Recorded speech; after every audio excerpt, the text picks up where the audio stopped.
₹1 में पढ़ाएगा तो उसका परिवार कहाँ से चलेगा। हर अंधेरे के बाद एक उजाला आता है, कोई जादू की छड़ी नहीं होता है। जो बच्चे सफल होते हैं रियल हीरो वही हैं। 160 बीपी मेरे लिए बड़ी बात नहीं था, सफलता बड़ी बात था। तो भी मेरे बच्चे सफल भी होते हैं, चाहे आईआईटी में भी। उनको मैं जरूर कहता हूं कि नर्सरी एलकेजी 1-2 के भी टीचर के पास मिठाई लेकर जाना। किसी को पैसा देने से बेहतर है कि यदि उसको शिक्षा दे दिया जाए तो कहीं ना कहीं राष्ट्र निर्माण में वो बहुत बड़ा, बच्चे जब सफल होंगे तो योगदान देंगे। यूनिक वर्क करके दिखाइए जिससे आपको रिकॉर्ड बुक में नाम दर्ज हो। हर कोई के जीवन काल में कोई ना कोई किसी मोड़ पर फरिश्ता का काम करता है। नमस्कार, मैं मुरली मनोहर श्रीवास्तव। आज न्यूज़ पीआर के दफ्तर में एक खास मुलाकात मैं ऐसे व्यक्ति से कराने जा रहा हूं जिसे जानने के लिए पूरी दुनिया जानना चाहती कि आखिर क्या खास किया इन्होंने। वैसे शख्सियत का नाम है आर.के. श्रीवास्तव। आर.के. श्रीवास्तव केवल नाम कह देने से काम नहीं चल जाता, बल्कि गणितज्ञ आर.के. श्रीवास्तव आज हमारे स्टूडियो में मौजूद हैं। हम उनसे जानने की कोशिश करेंगे कि आखिर ऐसा कौन सा काम आपने किया कि जो पूरी दुनिया आपकी मुरीद है, सारे स्टूडेंट आपके मुरीद हैं। आइए जानने की कोशिश करते हैं आर.के. श्रीवास्तव से। धन्यवाद। तो सारी चीज़ें सुनने को मिलते हैं कि आर.के. श्रीवास्तव ने बहुत सारा काम किया देश दुनिया में। इवन कौटिल्य भी, जो गूगल बॉय कहलाते हैं, वो भी आपके स्टूडेंट हैं। तो क्या खास है? देखिए, जीवन में कुछ खास चीज़ें आपके समय के साथ जो संघर्ष रहते हैं और परिस्थितियाँ जो होता है वही आपको सीख देता है। तो जीवन के जो संघर्ष रहे, पिताजी बचपन में ही जो 5 साल का उम्र था तो गुजर गए, जवानी में बड़े भाई गुजर गए।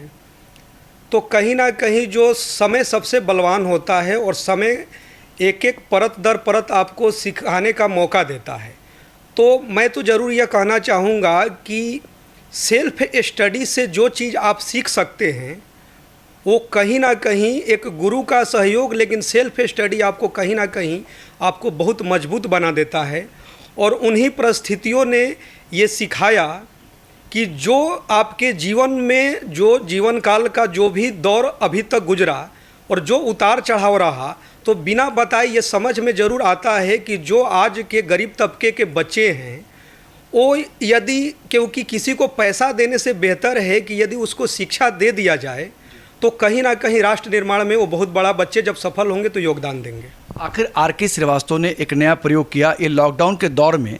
किस तरह से, जो सबसे इम्पॉर्टेंट पार्ट मुझे लगता है कि ये लॉकडाउन के पीरियड में किस तरह से आपने एक गांव से, बिहार का वो गांव विक्रमगंज रोहतास ज़िले में जो आता है, वहाँ से एक आर.के. श्रीवास्तव पढ़ाते, तो क्या क्या उनको परेशानियाँ हुई होंगी। और फिर भी 12 लड़कों को पढ़ाने में, उसमें 7 लड़कों को आईआईटी क्रैक कर जाना, ये अपने आप में अद्भुत है। कैसे आपने उसको किया था? देखिए, लॉकडाउन एक तो कोरोना पेंडेमिक जो रहा, ये सबके लिए ये विषम परिस्थिति रहा। बहुत सारे स्टूडेंट के लिए, मज़दूरों के लिए ये आपको भी देखने को मिला होगा या सभी ने, कि कितने मतलब कि कष्ट भरी जीवन रहा। उसमें सबसे बड़ा आया जो बच्चों का, उस समय जेई के पेपर भी थे और उनको जेई मेन एडवांस का पेपर देना था। सारे इंस्टीट्यूट बंद थे और ऑनलाइन के अलावा कोई भी विकल्प नहीं थे। और बच्चे जब आपके साथ न हो, मतलब जस्ट लाइक एक फिजिकल न हो, और उन बच्चों को पढ़ाना है और रिजल्ट भी देना, जैसे कहें कि 12 में 7 बच्चे आईआईटी किए, उन बच्चों के लिए नाइट क्लासेज का हम लोगों ने व्यवस्था किया और उन लोगों को रात रात भर पढ़ाया गया। फिर ये हुआ कि जैसे मान लीजिए जब क्लास मान लीजिए ऑफ है, फिर भी क्या है कि जब बच्चे सेल्फ स्टडी कर रहे हैं तो उन लोगों को ये ज़रूर है कि अलाउ किया गया था कि तुम 2:30 पर रात को भी क्वेश्चन पूछोगे तो 2:31 पर मेरा कॉल चला जाएगा। और ऐसे जो सफल बच्चों ने मतलब स्टेटमेंट भी दिया कि मैंने उनके साथ ऐसा किया है और वो बच्चे सफल हुए। तो कहीं ना कहीं वो मेहनत भी किया गया। एक छोटा सा मैं आपको बात बताऊँगा। मेहनत करते समय अंदाज़ा नहीं होता है, लेकिन उस समय पता चला कि जब बच्चे जब सक्सेस कर गए तो लॉन्ग पीरियड के बाद क्या होता है कि जब आप मेहनत करते पता नहीं चलता है, लेकिन जब अचानक तबीयत अस्वस्थ होता है और आप जब बेड पर आप सोए हैं और अचानक जब उठ रहे हैं तो चल नहीं पा रहे हैं, जब डॉक्टर के पास जाते हैं तो पता चल रहा है कि 160 बीपी हो गया। लेकिन ये खुशी हुआ कि उस पीरियड में जो रात रात भर ऑनलाइन क्लासेज में हम लोग जगे थे और हमारे सभी बच्चे आईआईटी किए, तो यही खुशी हुआ कि वो 160 बीपी मेरे लिए बड़ी बात नहीं था, सफलता बड़ी बात था। तो लॉकडाउन में वही मेहनत किए और सारे बच्चे सफल हुए और कहीं ना कहीं वो एक अच्छे मुकाम पर, अच्छे आईआईटी कॉलेज में गए हैं। यही हम लोगों के लिए एक प्रसन्नता है। आर.के. श्रीवास्तव से एक चीज़ और जानना चाहेंगे कि पाइथागोरस थ्योरम जो है, आखिर पूरी दुनिया आपकी मुरीद है, तो पाइथागोरस थ्योरम में ऐसा क्या आपने किया कि जो काफ़ी पॉपुलैरिटी आपको दी है? नहीं, देखिए, रिकॉर्ड बुक्स जो होते हैं कुछ चैलेंज आपको देते हैं कि आप एक यूनिक वर्क करके दिखाइए जिससे आपको रिकॉर्ड बुक में नाम दर्ज हो। तो दो अलग अलग सेक्टर में मैंने किया। एक तो जैसे आपको एक पीरियड दिया जाता है कि इस पीरियड में आप क्या कर सकते हैं, कि खास टाइम बाउंड होता है। उस टाइम बाउंड के अंदर मैं, ऐसे तो मैंने बोला था कि 100 तरीके से मैं करूँगा, लेकिन उस टाइम बाउंड के अंदर मैं 52 मतलब 52 तरीके से पाइथागोरस को नॉन स्टॉप मतलब बिना रुके हुए 52 अलग अलग डिफरेंट तरीक़ों से मैंने प्रूफ किया। और उतना ही वे क्या हुआ कि world book of record London में नाम दर्ज हुआ। और एक अलग भी डिफरेंट आपको बताना चाह रहे हैं कि लगातार 12 घंटे कंटिन्यूअस नॉन स्टॉप लगभग 500 से एबव क्लासेज पढ़ाने के लिए भी लगातार 12 घंटे, उसके लिए भी अलग अलग रिकॉर्ड बुक जैसे इंडिया बुक ऑफ रिकॉर्ड हो, गोल्डन बुक ऑफ रिकॉर्ड हो, लिम्का का भी ऑफिशियल मेल आ चुके हैं। तो लगभग सभी वर्ल्ड रिकॉर्ड में नाम दर्ज हो चुके हैं। तो ये कहीं ना कहीं मैं अपने पोटेंशियल से अधिक, ठीक है मैं पढ़ाता हूँ, लेकिन उन बच्चों का भी मैं पोटेंशियल ज़रूर उनका धन्यवाद दूंगा कि जो मतलब बच्चे रात रात भर जगते हैं, मेहनत करते हैं हमारे साथ, तो उन बच्चों का भी धन्यवाद है। और सबसे बड़ी बात है कि उस नाइट क्लासेज को देखने के लिए क्लास में अभिभावक भी बैठते हैं कि हाँ, उसको भी अलाउ रहता है कि मेरे बच्चे 3 से 4 घंटा घर पर नहीं बैठते हैं, कैसे आप रात भर बैठाते हैं। तो वो भी आकर बैठते हैं और काफ़ी प्रसन्न भी होते हैं कि नॉन स्टॉप बच्चे बैठते हैं। हाँ, उसका एक बेनिफिट ज़रूर मैं बताऊँगा कि होता क्या है जब बच्चे बहुत सारे नाइट क्लासेज में बैठने लगते हैं। तो जैसे मान लीजिए कि पर डे आप रात भर मत बैठिए, लेकिन सैटरडे को आप बैठिए, संडे को आप घर में रेस्ट कीजिए। तो जब सैटरडे को लगातार बच्चे 12 घंटे नॉन स्टॉप पढ़ रहे हैं, तो वैसे बहुत सारे क्लासेज करते हैं। तो उसका बेनिफिट क्या होता है कि जब घर पर पढ़ते हैं तो सेल्फ स्टडी करने का क्षमता डेवलप हो जाता है और लगातार पढ़ने लगते हैं। और बच्चे कहीं ना कहीं IIT हो, जेईई मेन एडवांस हो या अदर सेक्टर के जो भी कॉम्पिटिटिव एग्जाम हो, वो सक्सेस हो जाते हैं। गूगल बॉय कौटिल्य नाम तो सब जानते हैं, सब वाकिफ़ भी हैं, लेकिन गूगल बॉय को आप जैसे टीचर आपने पढ़ाया तो किन किन चुनौतियों का सामना करना पड़ा आपको? देखिए, गूगल बॉय कौटिल्य ऐसे तो यूनिक बिल्कुल है, और उनके पिताजी, माताजी और दादाजी सभी शिक्षक हैं। तो मैं उनके पेरेंट्स को, क्योंकि वो तो उस समय छोटा था बहुत, अभी भी छोटा है, तो पेरेंट्स खुद टीचर हैं, तो अपने बच्चे के लिए जब उनको टीचर चाहिए तो कहीं ना कहीं से वो सर्च करते हैं। सर्च करने के बाद बच्चे को पढ़ाने का मौका देते हैं। पढ़ाने के बाद वो बच्चा यदि सेटिस्फाई होता है तो कहीं ना कहीं एक मौका मिलता है। और एक ज़रूर मैं बताऊंगा कि टीचर का नॉलेज डेवलप तभी करता है जितने अच्छे स्टूडेंट को पढ़ाइएगा तो कहीं ना कहीं बच्चे काफ़ी क्वेश्चंस पूछते हैं। हाँ, मेरे को खुशी मिलता है कि कौटिल्य को, ऐसे तो बहुत सारे बच्चे को हम लोग पढ़ा रहे हैं, लेकिन एक बिहार से होते हुए कौटिल्य तो मान लीजिए उसको वर्ल्ड जानता है, लेकिन ऐसे तो स्टेट हरियाणा का है। और एक बिहार के छोटे से जगह टीचर को उनके पेरेंट्स ने खोज कर अपने बच्चों के लिए पढ़ाने का मौका दिया। हाँ, उसके जीवन काल में बहुत सारे उसके स्कूल्स के भी टीचर रहे, उसके माता पिता भी टीचर रहे, लेकिन मुझे खुशी है कि अभी एक मोटिवेशनल स्पीकर हैं विवेक बिंद्रा जी, उनके अभी 15 या 20 दिन पहले उनके शो में यदि एक बिहार के छोटे से गांव के शिक्षक RK श्रीवास्तव का उसने नाम बोला तो काफ़ी खुशी की बात है कि मैंने उसके लिए जो मेहनत किया, काम किया, उससे उसके पेरेंट्स प्रसन्न हैं। RK श्रीवास्तव जो एक रोहतास ज़िले के, बिहार के रोहतास ज़िले, जो गांव को लोग कहते हैं कि गांव में रहने वाले लोग नहीं कर सकते, और आपने वहां गांव से इन चीज़ों को ये किया है। 1 रुपया में पढ़ाते हैं, इसका मतलब मैं जानना चाहता हूं कि 540 स्टूडेंट्स को आपने अब तक IITian बना दिया है, तो 1 रुपये में कैसे पढ़ाते हैं? कैसे ये दिमाग में आपके आया? देखिए, ये तो बहुत सारे मीडिया में पूछा जाता है और सही भी है कि कोई 1 रुपया में पढ़ाएगा तो उसका परिवार कहाँ से चलेगा। ये तो वाजिब क्वेश्चन है, क्योंकि यदि आप 1 रुपया में पढ़ाइएगा तो परिवार कहाँ से चलेगा। तो मैं कई बार बता चुका हूँ कि मैं गेस्ट फैकल्टी के रूप में जो देश के संपन्न इंस्टीट्यूट हैं उसमें पढ़ाने का मौका मिलता है, मुझे अच्छे खासे पैसे मिलते हैं। और उन पैसे को मैं अपने यहाँ जो ग्रामीण परिवेश में जो मेरा जन्मस्थली है वहाँ पर जो संस्थाएं चलते हैं तो वहाँ पर मैं भी पढ़ाता हूँ, वहाँ टीचर्स भी रखे हैं, और जो मैं बाहर से कमाता हूँ तो वहाँ पर खर्चा करता हूँ, और वहाँ पर बच्चों का सिर्फ 1 रुपया गुरदक्षिणा ही लिया जाता है। तो कहीं ना कहीं और उन बच्चों का दुआ भी लगता है। और बात आपको जो मैंने पहले ही बोला था कि किसी को पैसा देने से बेहतर है कि उसको शिक्षित कर दिया जाए। और वो बच्चे भी कहीं ना कहीं जब भी छुट्टी में आते हैं तो वो आर्थिक मदद तो नहीं करते हैं, लेकिन एक टीचर के रूप में अपने जूनियर्स को ज़रूर पढ़ाते हैं, तो ये अच्छा भी लगता है। और अभी तक जो आंकड़ा आपने बोला कि 540, लेकिन मैं अपने जीवन काल में ये सोच रहा हूँ कि जितना से जितना अधिक हो, और उसको जो 1 रुपया है उसको मैं एक डिब्बा में संग्रह करके, मेरी अभी कोशिश है कि जो 5 साल 10 साल आगे हो कि वैसे 1000 बच्चे इंजीनियरिंग और अदर पदों पर जाएं। तो पहला मेरा है कि 1000 मैं सिक्का का संग्रह मैं करूं, और उसके बाद मान लीजिए कि 1000 बच्चे जब सफल होंगे तो उन लोगों को हम लोग सिखाते भी हैं कि तुम जहाँ भी जॉब करो, जब आपको छुट्टी मिले तो जहाँ भी अगल बगल झुग्गी झोपड़ी है तो वहाँ पर तुमको जब भी समय मिले तो वहाँ जाकर बच्चों को पढ़ाओ। और एक आपको ज़रूर मैं जब सभी जगह बोलता हूँ कि ज़रूर बताना चाहेंगे, मैं किसी अदर टीचर को मैं सलाह नहीं दूंगा, मैं आग्रह करूंगा जब मैं भी बोलता हूं कि यदि हम लोग पढ़ाते हैं बहुत सारे बच्चों को, सैकड़ों हज़ारों बच्चों को, लेकिन जब बच्चे सफल होते हैं तो उसका सारा का सारा श्रेय दे दिया जाता है टीचर का। आप भी देखते होंगे पटना में, जैसे मान लीजिए 10th तक बच्चा गांव में पढ़ा या कहीं पढ़ा, और मान लीजिए कि 1 साल के लिए या 2 साल के लिए 11 12 बैंक रेलवे इंजीनियरिंग का तैयारी करने आ गया, और वो मान लीजिए कि बैंक रेलवे का नौकरी लग गया या इंजीनियर बन गया। अब पता चला कि 1 साल जहाँ पढ़ा उस सारा का सारा श्रेय उस टीचर का हो गया। अरे नर्सरी, LKG 1 2 वो 10th तक का टीचर कहाँ चले गए? आपके पास यदि जादू का छड़ी रहता, मैं अपने को भी बोल रहा हूँ कि जादू की छड़ी रहता तो हमारे पढ़ाए सारे बच्चे सफल हो जाते।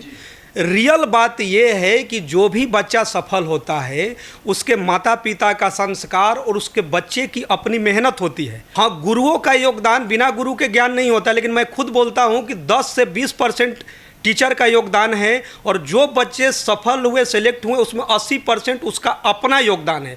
वो इंटेलिजेंट था, सेल्फ स्टडी करता था, गलत रास्ते पर गया नहीं, माता पिता का संस्कार है। तो जो एडवर्टाइजमेंट इस समय चल रहा है, उन पेरेंट्स को भी, ग्रामीण परिवेश के पेरेंट्स को भी बचना चाहिए। कोई जादू की छड़ी नहीं होता है। जो बच्चे सफल होते हैं, रियल हीरो वही हैं। और फिर लास्ट में बोल रहे हैं कि बिना गुरु का ज्ञान नहीं है, लेकिन यहाँ क्या होता है, 100% में टीचर आ गए और 0% में माता पिता और 0% में बच्चे आ गए, जबकि रियल है कि 80 से 90% में बच्चे हैं और 10% में टीचर हैं। और मैं जो भी मेरे बच्चे सफल भी होते हैं, चाहे IIT में भी, उनको मैं ज़रूर कहता हूँ कि नर्सरी, LKG 1 2 के भी टीचर के पास मिठाई लेकर जाना, क्योंकि जब बच्चे नौकरी करते हैं तो जिस कोचिंग में पढ़ते हैं 1 साल 2 साल में श्रेय वहीं चला गया। नर्सरी, LKG 1 के टीचर के पास कोई मिलने नहीं जाता है। तो मैं ज़रूर न्यूज़ PR के माध्यम से ज़रूर बोलूँगा उन बच्चों को भी जहाँ भी पढ़ते हैं, यदि आप सफल होते हैं तो आप नीचे क्लास के भी टीचर को मिठाई लेकर जाइए, उनसे मिलने जाइए, खुशी के आंसू उनके पास आ जाएंगे, क्योंकि उनसे मिलने न के बराबर लड़के जाते हैं। अच्छा, एक चीज़ और जानना चाहेंगे कि जैसे आप गांव से पढ़ाए, जो आपने बताई बातें उसमें स्पष्ट हो जाती है कि किस तरह से आपने स्ट्रगल किया, किस तरह से बच्चों को प्रेरित करते हैं, और जो ग्राउंड लेवल से जो बच्चे आते हैं और उस ग्राउंड पे भी आप खड़े रहते हैं। तो हम ये जानना चाहते हैं कि आप जब वहाँ थे विक्रमगंज में, और यहाँ पर जो बड़ा नाम है RK सिन्हा साहब, SIS सिक्योरिटीज़ के मालिक हैं, पूर्व राज्यसभा सांसद हैं, चाहे जितनी बातें कही जाए उनके लिए कम पड़ जाती हैं। तो आखिर RK सिन्हा साहब ने आपको कैसे यहाँ पटना में लाने का काम किया, कैसे आपको ढूंढ के निकाला? देखिए, हर कोई के जीवन काल में कोई ना कोई किसी मोड़ पर फरिश्ता का काम करता है। तो अबाउट 7 या 8 साल पहले प्रतिष्ठित अखबारों में मेरा खबर आया था, और सबसे बड़ी बात है क्योंकि वो बिल्कुल अच्छे इंसान भी हैं, क्योंकि यदि कोई के अखबार में खबर आए और नेशनल लेवल पर यदि लग जाए, एक छोटे से जगह से पढ़ा रहे हैं, तो अखबार में खबर आता है तो उसमें आपका मोबाइल नंबर तो नहीं लिखा है, तो कहीं ना कहीं आपके मोबाइल नंबर को वो किसी ना किसी से ज़रूर है कि वो संपादक से, फिर वो संपादक क्षेत्रीय रिपोर्टर से मांगा होगा। और सबसे बड़ी बात है कि सुबह में उन्होंने खबर पढ़ा, रात को कॉल किए, तो ये एक बहुत बड़ी बात है, इसको फिल्मी बोल सकते हैं। उसके बाद एक अभिभावक के तौर पर उन्होंने उनके संस्था देहरादून में भी गेस्ट फैकल्टी के रूप में पढ़ाने का मौका मिला। और सबसे बड़ी बात है, मुझे कहने में कोई गुरेज नहीं है, जो आपके जीवन में मदद करते हैं खुलकर बोलना चाहिए। भतीजी की मेरी शादी में भी जब ज़मीन बिकने वाले थे तो उन्होंने सहयोग किया, और फिर दिन रात हम लोगों ने काम करते गए, पढ़ाते गए। अच्छा लगा तो उनकी संस्था में जो है एक अच्छे पद भी हमें मिले और पढ़ाने का मौका भी मिल रहा है, और पटना में भी उस संस्था को चलाने का दायित्व तो मिला है। तो कहीं ना कहीं मेरे जीवन काल में एक फरिश्ता के रूप में वो रहे हैं। तो उसमें आप लोग जैसे चौथा स्तंभ का भी योगदान है कि चौथा स्तंभ यदि खबर लिखा नहीं रहता, वो पढ़े नहीं रहते, तो मुलाकात होने के बाद ये पता चला कि आज के कलयुग में भी अच्छे इंसान हैं। चलते चलते एक सवाल मेरे जहन में काफ़ी कुरेद रही बहुत देर से कि आर.के. श्रीवास्तव आज भले ही दुनिया में नाम कमा चुके हैं, कई अवार्ड भी आपके नाम से हैं, यह भी एक बड़ी उपलब्धि है। तो मैं ये जानना चाहता हूँ कि किन किन परिस्थितियों से आखिर क्या किया आपने। सुना है कि आपने अपने घर को चलाने के लिए ऑटो भी चलाया है, तो मैं संक्षिप्त में चाहूँगा कि वो भी अपने बारे में थोड़ा सा बता दिया जाए। देखिए, पिताजी के गुजरने के बाद भैया का उस टाइप की स्थिति नहीं था, क्योंकि 5 बहन थी और भैया का कम उम्र में शादी भी हो गया था। तो उनकी भी और हम लोग भी मान लीजिए कि अपने भैया के लिए एक पुत्र के समान ही। तो उन्होंने उस समय जो होता है कि अचानक क्या होता है, ठीक है आपके पास कुछ ज़मीन है, गांव का खेत है, तो जब कोई कमाने वाला नहीं हो तो गांव का खेत को बेचकर तो सब्जी नहीं आएगा, बच्चों के लिए स्कूल का फ़ी तो नहीं दिया जाएगा, उसके लिए कमाने का। तो भैया ने कहीं से कर्ज लेकर ऑटो ख़रीदा। फिर क्या हुआ कि अब ऑटो उन्होंने ख़रीदा, उससे क्या होता, उस दौर में आप समझ ही रहे हैं कि उस समय 50 पैसा या कुछ या उससे भी कम एक साधारण चौक से यहाँ तक चलना, ये चीज़ें। फिर उनका मान लीजिए कि आप घर में हैं तो कोई अपना 12 घंटा या उससे एबव तो चलाएगा नहीं। तो मान लीजिए क्या होता है कि अब हम लोग भी तो मान लीजिए कि 10th कर गए हैं या उससे ये हैं, तो उस परिस्थितियों में क्या होता है कि अब दोनों घर का इनकम होता है। तो मान लीजिए कि अब 2 भाई हैं तो आपस का यदि सहयोग करें, आप अपनी पढ़ाई को भी जारी कर रहे हैं, उनके काम में भी आप सहयोग दे रहे हैं, तो कुछ घर में इनकम आ रहा है। कुछ घर में यदि इनकम आ रहा है तो मान लीजिए कि बहन का शादी करना है, ये करना है, और आपको ये बता रहे हैं कि ऐसे मैं ही नहीं हूँ, देश में वैसे बहुत सारे बच्चे हैं कि जो अपना पढ़ाई और उसको अदर सेक्टर से उसको मजदूरी कह सकते हैं, ट्यूशन पढ़ाना कह सकते हैं, या बहुत सारे स्टोरी आपको मिलते होंगे कि बहुत सारे ऑटो चलाकर या सब्जी बेचकर या अंडा बेचकर पिता के काम में सहयोग कर कर वो मान लीजिए कि वो पढ़ भी रहा है और पिता के काम में वो अंडा आकर बेच भी रहा है, क्योंकि उस टाइप का आपके पास परिस्थितियाँ नहीं है। सब्जी आकर दुकान पर मान लीजिए वो दिन में काम कर रहे हो तो रात को भी बैठ रहा है। तो ऐसे ही जीवन काल वो रहा।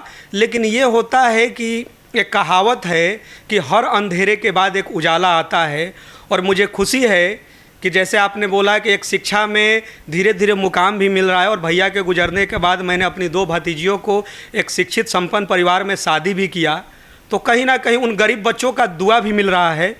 और मैं चाहूँगा अभी जो लास्ट मैंने जो मेरा ऑटो बिका है, जो लास्ट बिका था जब हम थोड़ा सा सक्सेस कर गए, तो मैं अब ये चाह रहा हूँ कि उसको मैं रखूँ यादगार के रूप में, कि यादगार के रूप में उसको रखा जाए, क्योंकि बाद में तो उसको बेच दिया गया। लेकिन मैं अब पता लगा रहा हूँ कि मतलब वो कहाँ है, क्योंकि अब तो नए नए टाइप के ऑटो आ रहे हैं ना। लेकिन कहीं यदि कबाड़ में भी यदि होगा तो उसको आदमी रखेगा, कि मान लीजिए कि हमारी पारिवारिक स्थिति ऐसा था और हम लोग धीरे धीरे मेहनत करके यहाँ तक हम लोग पहुँचे हैं। अभी आप आर.के. श्रीवास्तव साहब के बारे में सुन रहे थे कि किस तरह से किस परिस्थितियों से इन्होंने समझौता किया और किन किन परिस्थितियों को झेलते हुए यहाँ तक पहुँचे हैं। आज खास मुलाकात में हमारे साथ आर.के. श्रीवास्तव जी थे। फिर मिलेंगे हम अगली कड़ी में किसी खास व्यक्ति के साथ। तब तक के लिए आज्ञा, नमस्कार। तो 1 रुपया में पढ़ाएगा तो उसका परिवार कहाँ से चलेगा। हर अंधेरे के बाद एक उजाला आता है, कोई जादू की छड़ी नहीं होता है। जो बच्चे सफल होते हैं, रियल हीरो वही हैं। 160 बीपी मेरे लिए बड़ी बात नहीं था। सफलता बड़ी बात था। तो भी मेरे बच्चे सफल भी होते हैं, चाहे आईआईटी में भी। उनको मैं जरूर कहता हूं कि नर्सरी एलकेजी 1, 2 के भी टीचर के पास मिठाई लेकर जाना। किसी को पैसा देने से बेहतर है कि यदि उसको शिक्षा दे दिया जाए तो कहीं ना कहीं राष्ट्र निर्माण में वो बहुत बड़ा, बच्चे जब सफल होंगे तो योगदान देंगे। यूनिक वर्क करके दिखाइए जिससे आपको रिकॉर्ड बुक में नाम दर्ज हो। हर कोई के जीवन काल में कोई ना कोई किसी मोड़ पर फरिश्ता का काम करता है।